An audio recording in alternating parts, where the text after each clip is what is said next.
Happy day, Wheel of Time nerds across the world.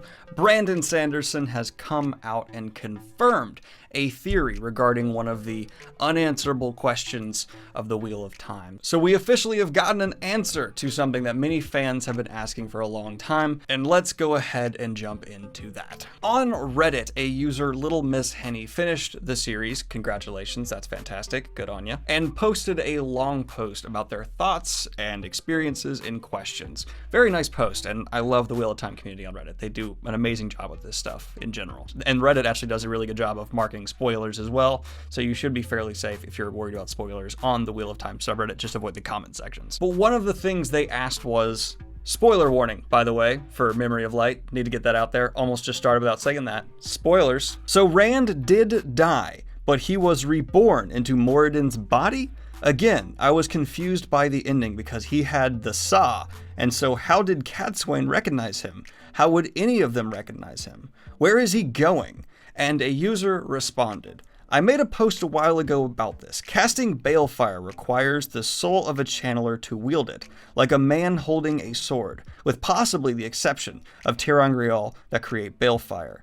When their beams crossed, it became one Balefire with two wielders.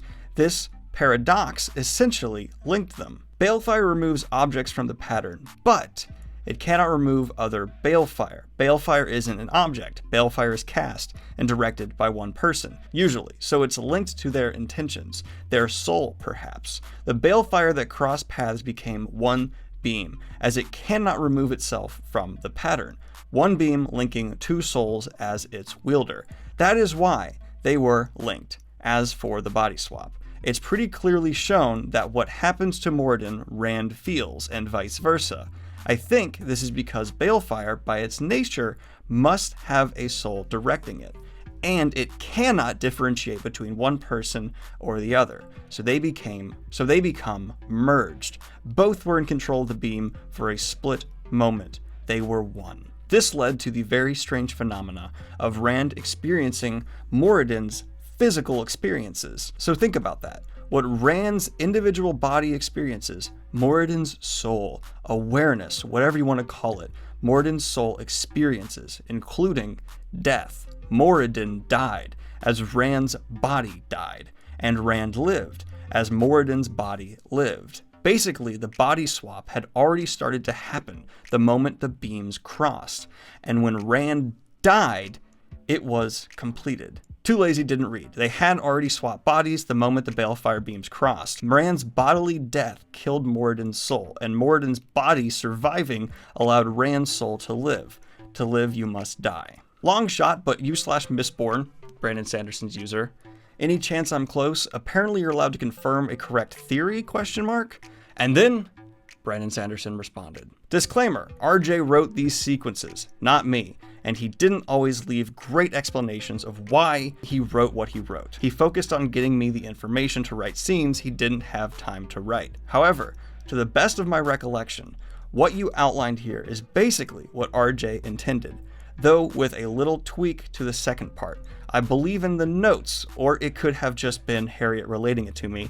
He said, the soul that wanted to live found the body that wanted to live, and the soul that wanted to die didn't go to the effort, or something to that effect. So there it is. The reason Rand occupied Moradin's body is his soul wanted to live. Meanwhile, Moradin's soul didn't have the same desire, which completely aligns with the character of Moradin we are shown up until this point, a character of tremendous remorse, a character who wants to die indefinitely. We are shown that again and again, and Rand, just in the last book, has this revelation that finally shows him what is worth living and fighting for. So if he hadn't have had that, how this would have turned out, would we have even gotten to this point? Who knows?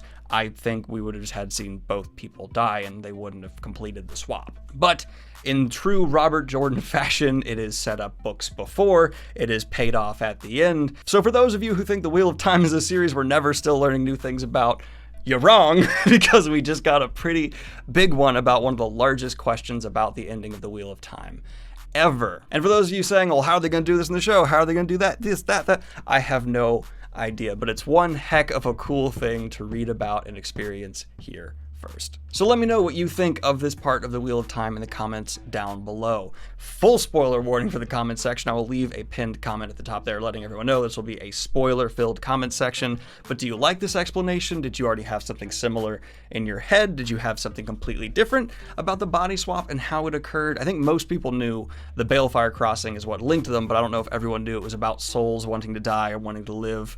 I kind of had something similar in my mind, but not quite thoroughly as fleshed out as what we got here, so it's exciting and interesting to see. Anyway, guys, like and subscribe if you have not already. Hit the Patreon if you want to support what I do here. And have a good one, y'all. Peace!